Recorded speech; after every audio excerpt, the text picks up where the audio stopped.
Hello and welcome. You found the Social Work Podcast. My name's Jonathan Singer, and I'll be your host as we explore all things social work.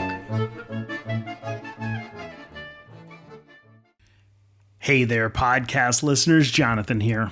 In today's episode, we shine a light on a condition that affects nearly 1 million people in the United States and more than 6 million people worldwide: Parkinson's disease. Parkinson's disease is a progressive neurological disorder that primarily affects movement.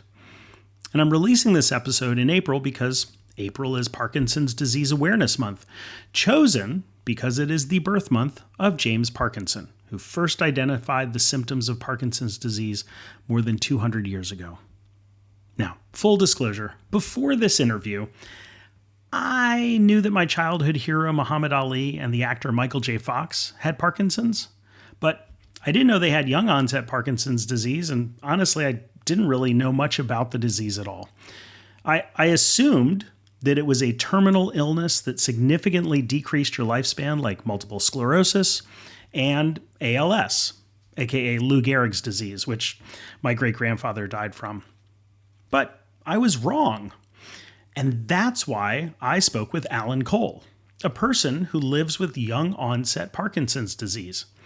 He also serves as the dean of the Steve Hicks School of Social Work at the University of Texas at Austin, my alma mater.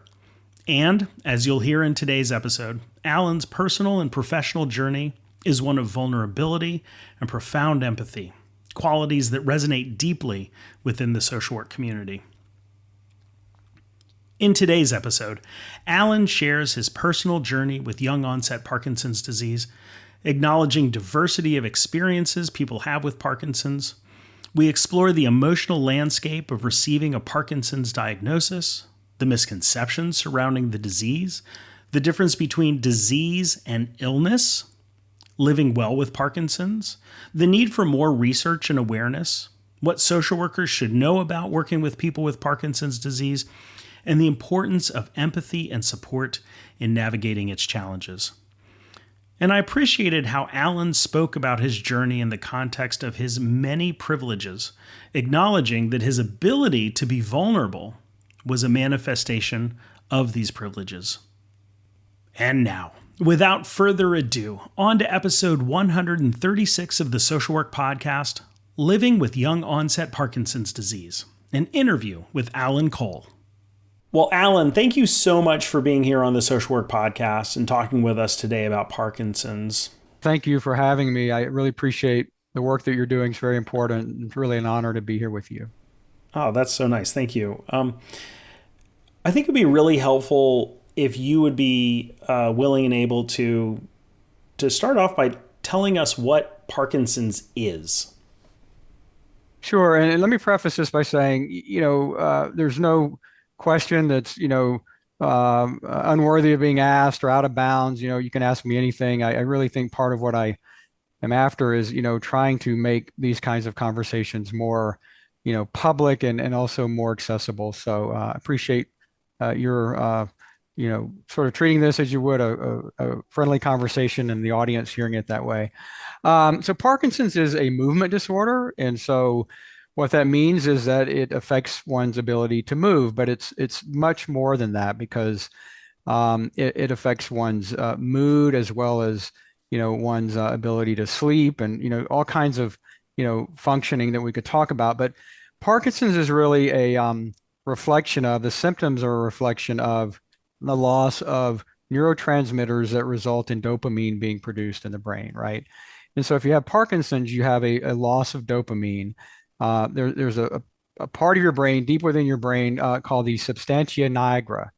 And that's where, the neurotransmitters that end up being dopamine, are made. And over time, people with Parkinson's are losing dopamine because those neurotransmitters in the area in which they're, being produced is dying.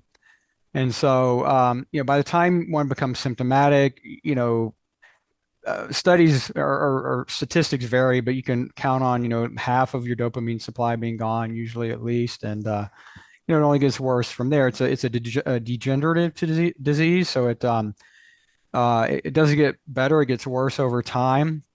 The rates of progression vary, as do the symptoms with Parkinson's. I mean, the saying within the community is if you know one person with Parkinson's, you know one person, which means it's really probably more accurately thought of as a spectrum disease that, you get sort of a cluster of symptoms, but let's say if there are 10 or 12 sort of major symptoms, most people get their own three or four or five, but you don't get all of them, right? And so every case looks a little bit different. But it's slow progression. There's a distinction between young onset Parkinson's, which is what I have, which means I, was diagnosed before the age of 50. And then there's sort of more typical Parkinson's, which is, most often diagnosed, around 60 or early 60s, something like that. Um, Parkinson's is not fatal. It's not a death sentence. It does, for most people, over time cause, some measure of disability, but that too can range greatly from one person or differ greatly from one person to another. I know people who've had it for, decades who are still running long races, even marathons, and people who've had it for much shorter periods of time who, have difficulty with mobility and other kinds of problems. So it's a pretty broad experience. I really appreciate you providing that kind of high level overview. And so to think about it as this disease that has a bunch of symptoms and everybody's experience is different. It sounds like it's very similar to how we conceptualize psychiatric disorders, in that you have psychiatric disorders where there's a whole bunch of symptoms and everybody has a different cluster. And so it looks different in everybody. They respond differently to treatments, to interventions. What they need is different. And so while there is this community of people that has this label, it's very heterogeneous. And so I'm just curious. You said you were diagnosed with young onset Parkinson's disease. So when were you diagnosed, and how did you learn about this? Yeah, I mean, I was diagnosed 7 years ago, about 7.5 years ago, in October 26th, to be exact, is my anniversary, if you will. It'll be 8 years in October. So I've just sort of gotten to about the midway point in my seventh year. Jonathan, looking back, many people will say once they understand more of the symptomology of Parkinson's, they will be aware of, hey, I had some of that, in some cases years before I was diagnosed. And that's the case for me. But so let me tell you something about the symptomology, how it presents, but because it is very, it's not homogeneous at all, right? I mean, it differs among people, as I've said. But the most common sort of experiences and what most people think of is tremor, right? So you have hand tremors, or you have stiffness, for rigidity, we often call it. You have trouble walking, difficulty with balance, things like that.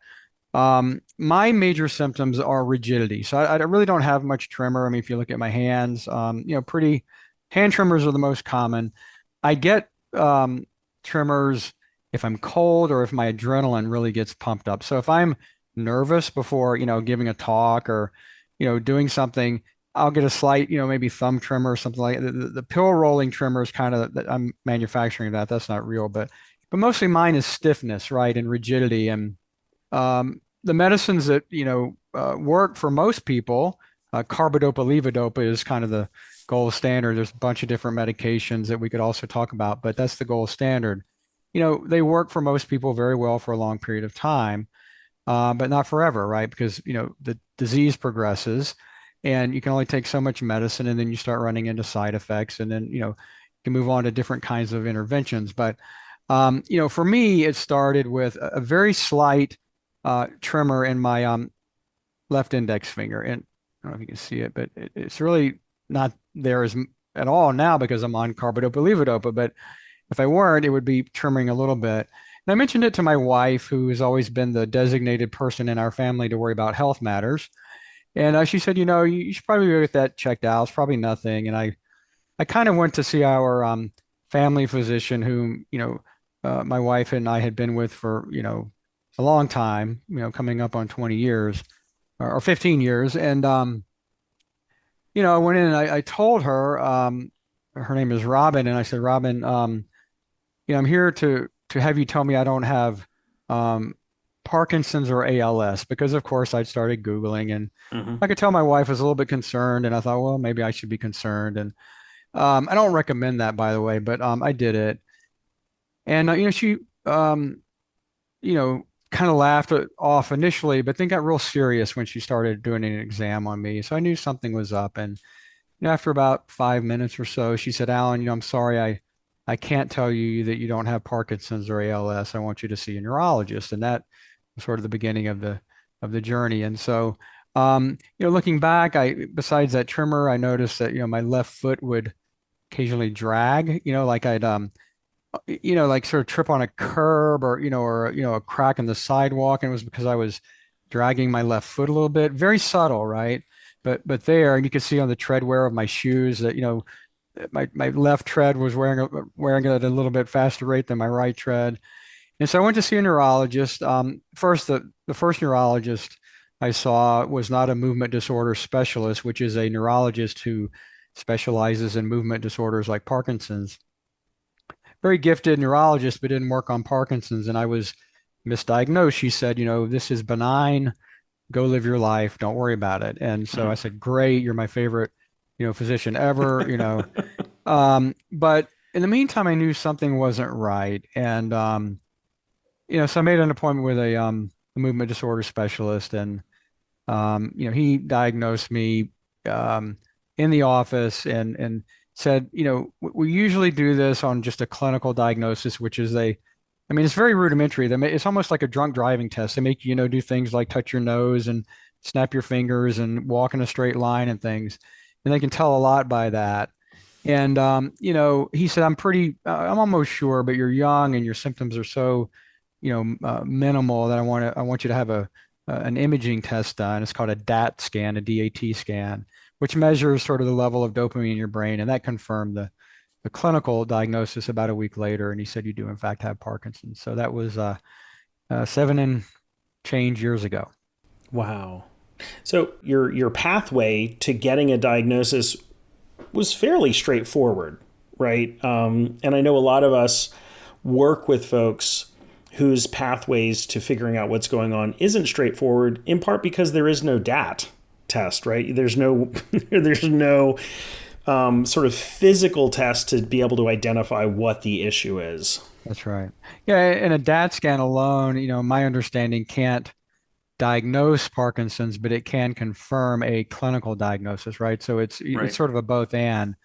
But and again, I should say that even seasoned physicians, and I give my primary care doctor a lot of credit, because she knew enough to know what to be worried about.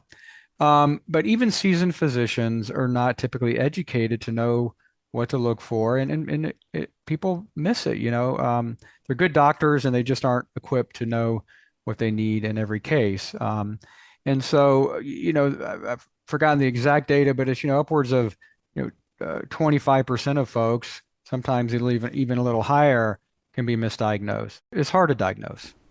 Yeah, diagnosis is tough, and it's it's this detective work, and I think it's a really good reminder that the challenge of getting accurate diagnosis when folks are working in agencies where they don't give you the time, because the reimbursement structure is not set up for you to take weeks or months with somebody, where somebody's motivation to participate in services is not weeks and months. It's like one session or two sessions. And so, for you, you found out that you had young onset Parkinson's disease. And so, how did that change your life, and how immediate was that change? Yeah. Before I answer that, let me just tag on to one thing you said at the very end of the last statement Sure. you made. It was difficult for me to get a diagnosis, and I have great insurance. I am, fairly knowledgeable about how to navigate the complex medical system.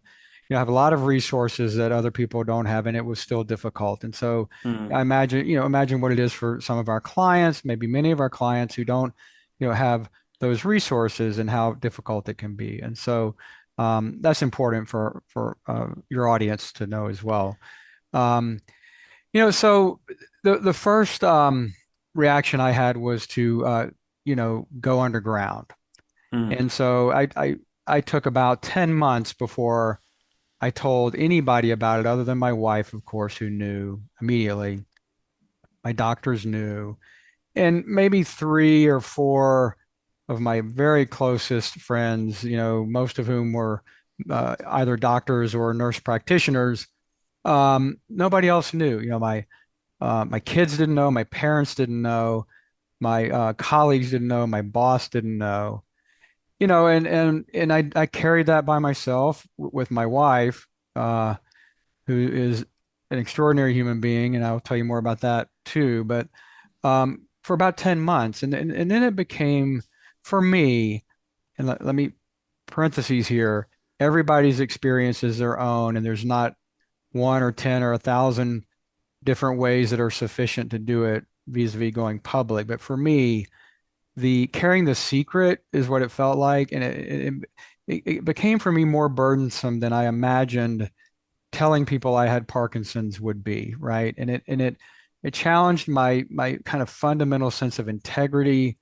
I was not doing what I was teaching my students was so important to do, namely to be authentic and to lean on people who you need to lean on and model that for other people. And what I was telling my children, Jonathan, was a core value for me and I hope for our family. I wasn't doing that, and it became just too much to bear. And of course, I was scared to death to be public because I was 48 years old. I was kind of hitting my groove professionally. I didn't know much about Parkinson's. I mean, I knew that besides Michael J. Fox and Muhammad Ali, everybody else in the world was old who had Parkinson's, which of course was not true, but I assumed that was the case.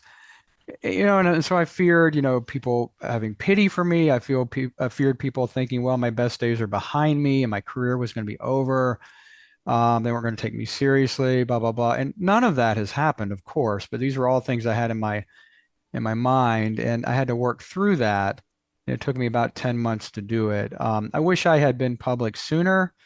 And at the same time, I think those months, as painful as they were part of my process for sort of coming to terms with it myself before I could talk to my parents or my children or my colleagues about it, much less the rest of the world. I really appreciate you sharing that journey, because I think that experience of coming to terms with it yourself before you can open the space for other people, you don't know how they're going to respond or react. There are folks that social workers work with for whom coming out could lead to discrimination that could result in unemployment, being, kicked out of your house, like all sorts of things. And so, for somebody with the privilege that you have and the insight into the human condition, and then to be surrounded by people that I assume your coworkers generally like and support you, like to have that, and to even still be like, and it took me 10 months to be out about this. I think that just speaks to how challenging this journey can be. Yeah, for me it was, and again, I know people who I was in a conversation yesterday about this very thing in an interview, and the person sitting beside me is another person, a friend who lives with Parkinson's. I mean, she immediately, told people, and that was what she needed to do. And I took, better part of a year, and I know people for whom it's been a decade or more before they, were able to or wanting to, sort of tell the world about it. And again, everybody has to get there on their own. But for me, particularly because I was I had tenure, I was a full professor. I had all the sort of luxuries of, job protection, if you will, and I Mhm. was still, scared. And so that's just being honest, and I'm not particularly proud of that, but it became kind of something that gnawed on me enough to say, hey, actually, you have an opportunity, if you take it, to try to do something that's good with something that's not good, right? And maybe use, whatever resources I have and my My ability to be an educator and to communicate with, large groups of people and all that comes by way of the work we do, to raise awareness and to educate people and to dispel myths and all of that, and maybe make meaning out of something that ultimately for me I had to make meaning out of before I could really learn to live with it in a way that was good for me and for the people who care about me. So And so did this personal kind of meaning making journey, this sort of personal exploration, the sort of understanding of what Parkinson's was, did this um, change your scholarship or your kind of your administrative work? Like, did it affect your professional life in any way? it did tremendously, and I'll tell you about that. But let me tell you how it changed me personally first, if I can, Yeah, and that's maybe the great. professional is an extension. It turns out that many of the cliches are, or at least for me, were true, right? I mean, I see the world differently than I saw it before I had Parkinson's, and all the advantages I've had and still have notwithstanding, I believe deeply that it helps me see the human struggle, if you will, and hardships and colors and textures and gravity that I didn't see before, perhaps. I think it's made me more empathic and compassionate. I hope it has. I like to believe I had a little bit of that at least to begin with. I mean, you know, uh, I want to believe that I did, but in all seriousness, it's made me, again, cliched, but I think made me a better human, and I hope it has, and therefore a better father and a better partner and husband and better colleague and all of that, because that's what really fundamentally matters to me. And I hope that my work is better and more layered and applicable and meaningful and all that by virtue of that experience, because um, that too gives it meaning for me, that it's not a good thing, but maybe something good can come from it. My process really involved a lot of writing and ultimately, being in a part of a couple of documentary films around Parkinson's, because Mm. those experiences were were what helped me process a lot of things that I was sort of trying to integrate into my new self, if you will, right? I mean, it's sort of, the pre-diagnosed self and the post-diagnosed self, if you will. At least that was the way I sort of experienced it. And of course, the core of who I am, I think, has remained intact. I believe that is true. And yet I'm also different in many ways with respect to the kinds of things that I have talked about. And I think that's a good thing. And so I put it that, Parkinson's is a both and experience. It is both debilitating and something that takes and takes and takes. It can be unrelenting. It is unrelenting. And it presents opportunities to see the world and to experience love and to invest in friendships and to, um, try to model the better parts of oneself, even as one is working on the uh, parts that need more development in ways that matter. So I hope that's true. I believe it is. And so how did this experience then change your scholarship and your professional life?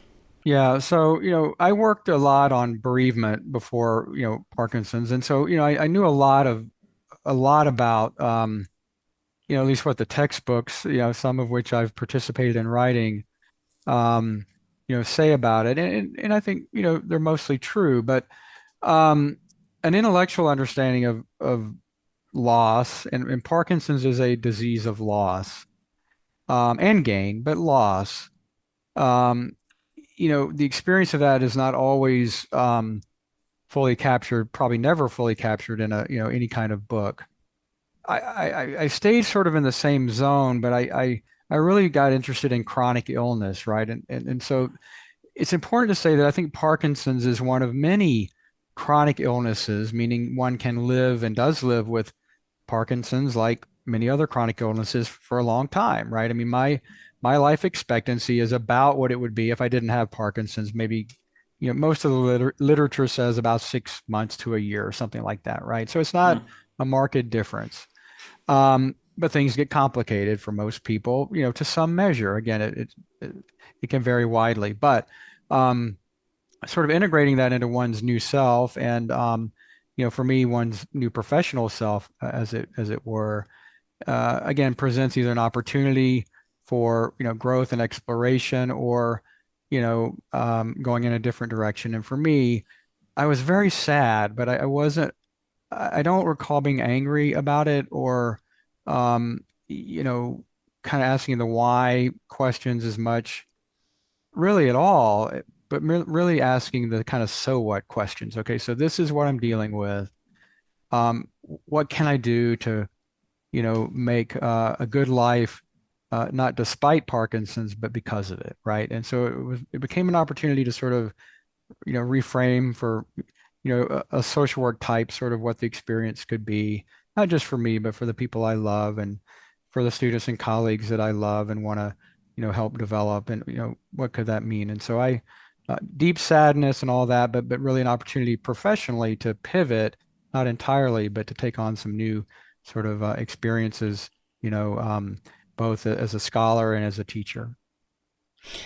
And so, what were some of the things that you came to learn about bereavement or grief and loss through your experience that maybe you hadn't quite tapped into in your previous scholarship, or how have you engaged with that since your diagnosis?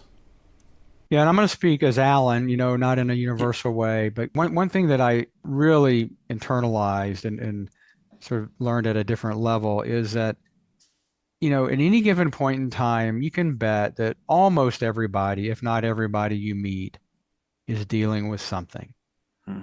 right? It may not be Parkinson's, it may not be physical, but it can be relational, it can be economic, it can be, psychological, it can be, systemic. I mean, it can be structural. I mean, most of us struggle at some point in our lives for, significantly for reasons that many of us most of the time are not aware of. And so my wife, has a shorthand way of saying it that everybody has their stuff.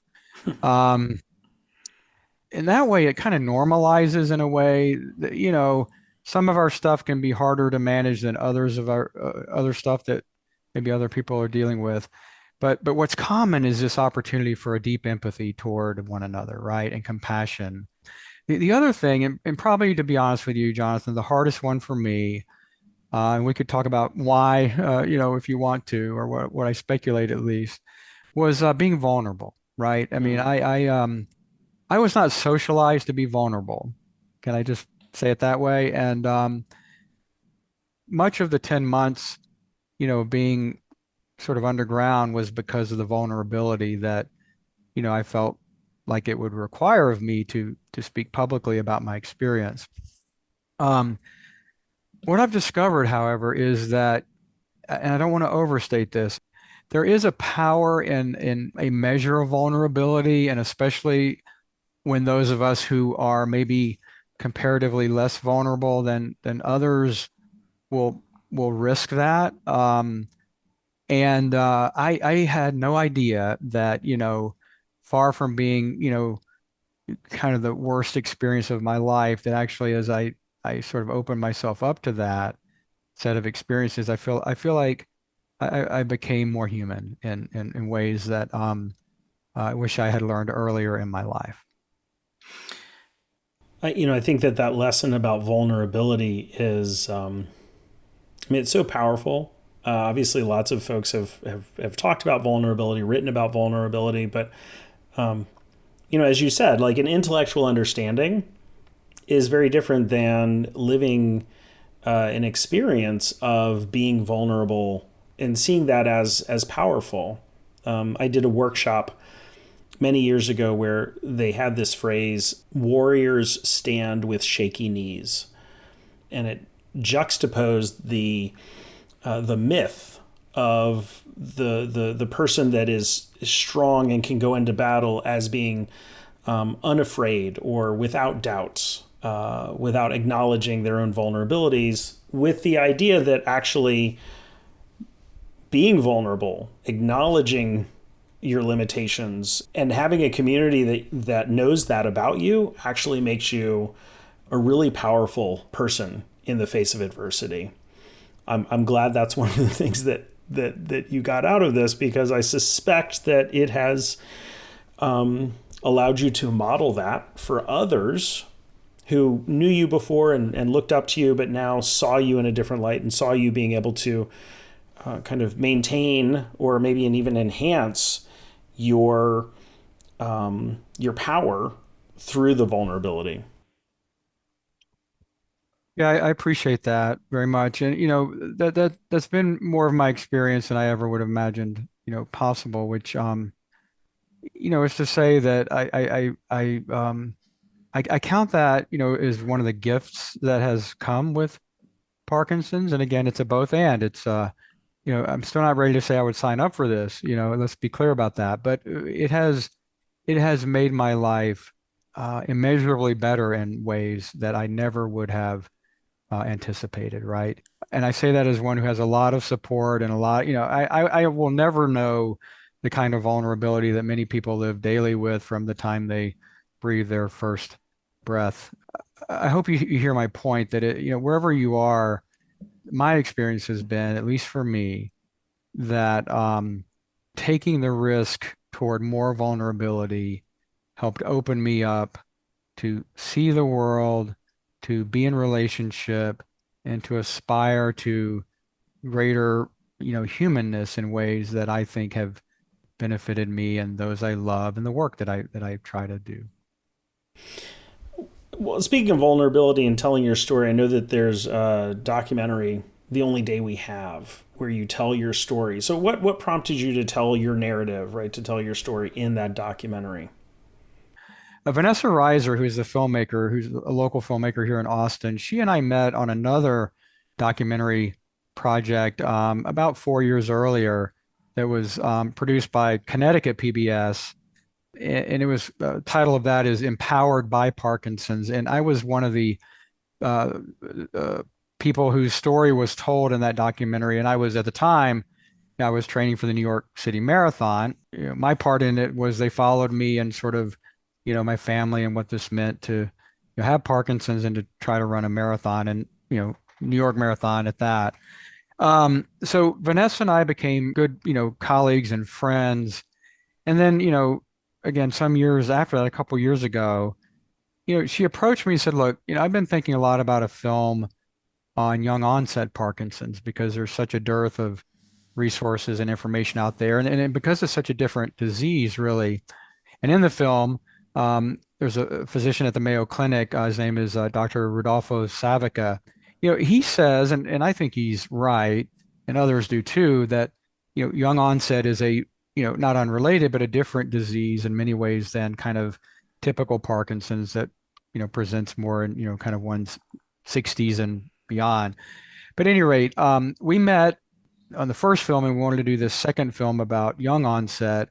And this film is really exclusively narratively driven. It's not about, educating people on kind of the science of, Parkinson's. I mean, some of that gets in there, but it's not an educative film per se. It's a series of stories about people who are living with Parkinson's. There are different, stages of that development as the disease goes, and their symptoms are different, and they're from different backgrounds and have different histories, and yet they all share this diagnosis. It's about telling those stories of how they're living well, right? And not without challenge and not without loss and all of that, but living well and making meaningful contributions to the people and the, communities and the work that they care about. Hmm. Sounds like a great documentary. So April 1st, 2024 on PBS. And one of the great things about the podcast series is that people will be listening to this episode for years to come. So wherever they find it streaming, you've talked about your experience, learning about the diagnosis, coming to terms with it, sharing it with people, sort of how it's changed your thinking about grief and loss and vulnerability. And then, obviously you're involved in some of this very public facing discussion about it. What advice do you have for social workers who work in the spaces of long-term illnesses like Parkinson's disease? Well, the first thing I would say, is we need more research in communities of color around Parkinson's. Much of what we know, comes from communities that are made up of folks more like me. We need people of color and their experiences and their representations within the Parkinson's conversation desperately. So number one is I would say recognize that Parkinson's is no different in that regard. What I would say is, nothing, is sort of surprising here, I don't think, but become knowledgeable to the extent that you can and recognize, the myths and the, misperceptions that people have and the sort of opportunities to square the record. I think that's really important to realize. So let me just interrupt. What are some of the myths That you it's an think old that? person's disease, that everybody has kind of the same presentation, that it's fatal. Those are all just myths or erroneous information about it. Um, and just knowing kind of the basic science of what it is and what its symptomology is, and that this is really important for social workers, that you know probably at least half, if not more than half, of people who have Parkinson's at some point will meet the criteria for a clinical diagnosis of depression.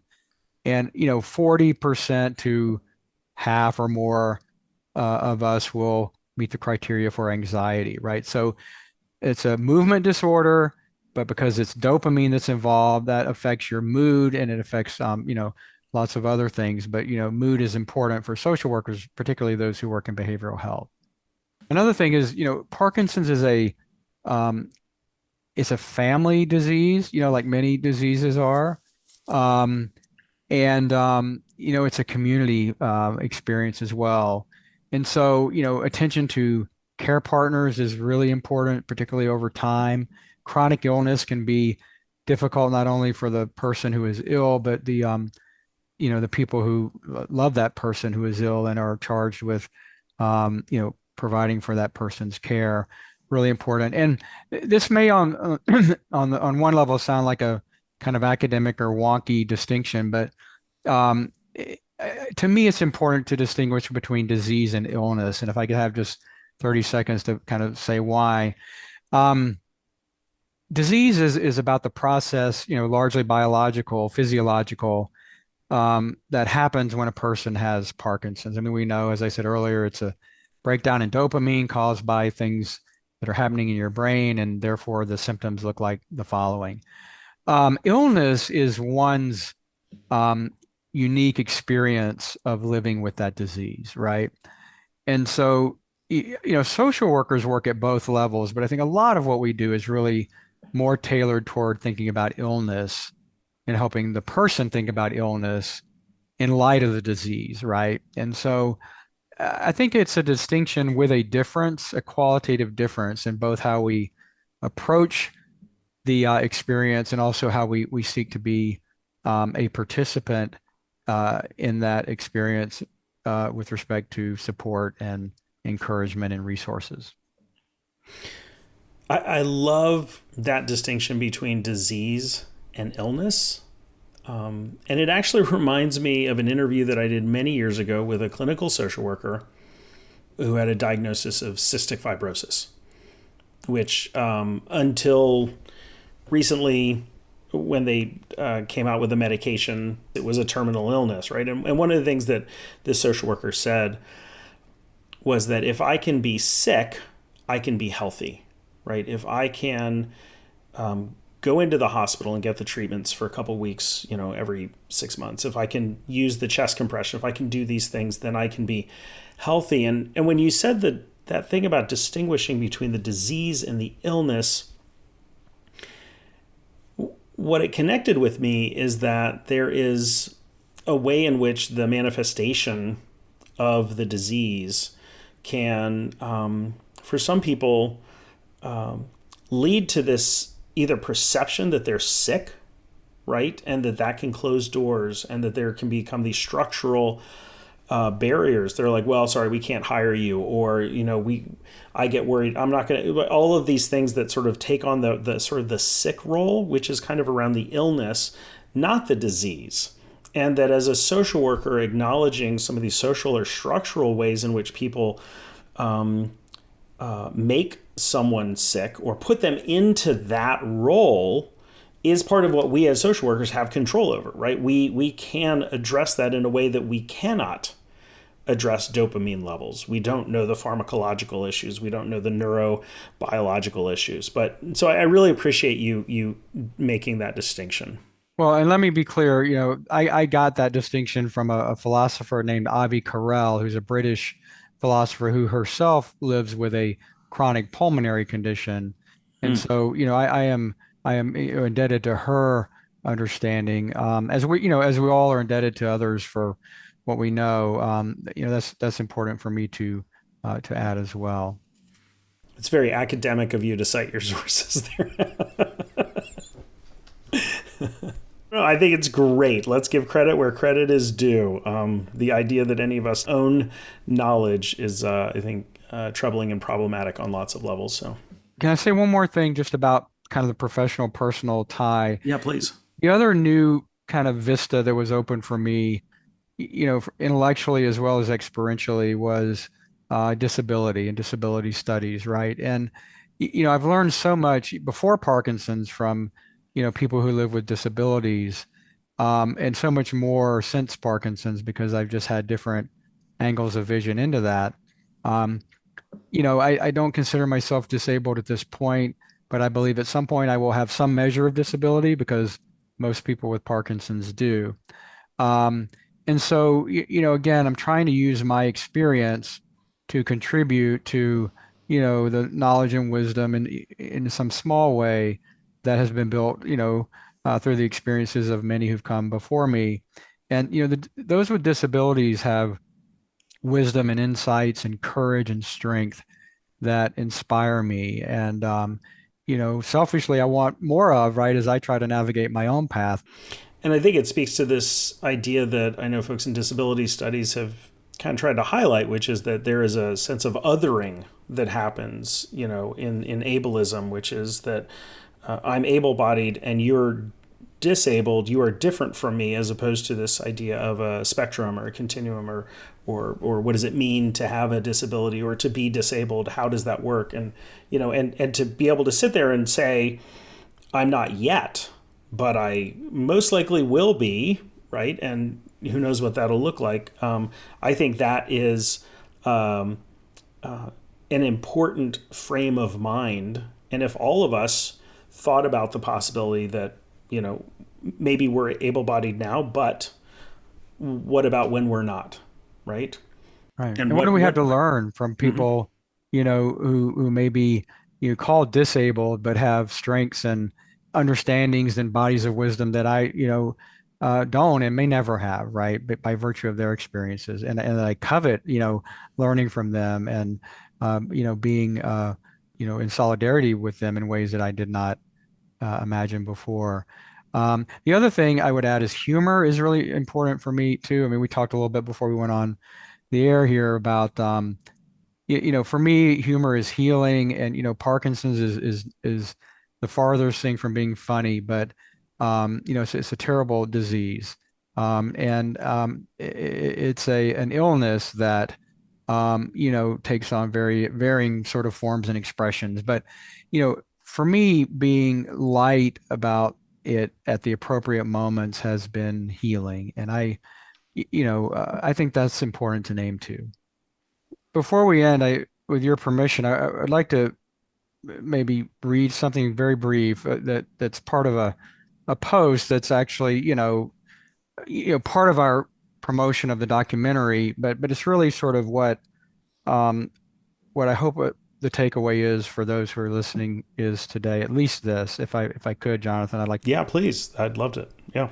Um, my fervent hope for this film is that it will become a beautiful and lasting reminder of our deep need for human connections, of unanticipated gifts that may come with a life characterized by honesty and authenticity as concerns our greatest challenges, of hope that springs from experiences of solidarity with others who travel difficult and less certain roads, and most of all, of the truly transformative power of community, friendship, compassion, generosity, and love. Mm. That's what I'm learning from Parkinson's, and more, but that's a lot of what I've tried to convey today. I think that's beautiful. Thank you so much for sharing that. I think it's a great way to end this conversation for now. Thank you, Allan, for being on the Social Work Podcast today and sharing your personal and your professional insights around young-onset Parkinson's. I really appreciate it. It's been my honor, Jonathan. Thank you very much. I'm Jonathan Singer, and thanks for being with me today for another episode of the Social Work Podcast. If you missed an episode or have suggestions for future episodes, please visit socialworkpodcast.com. If you'd like to support the podcast, please visit our online store at cafepress.com/swpodcast. To all the social workers out there, keep up the good work. We'll see you next time at the Social Work Podcast.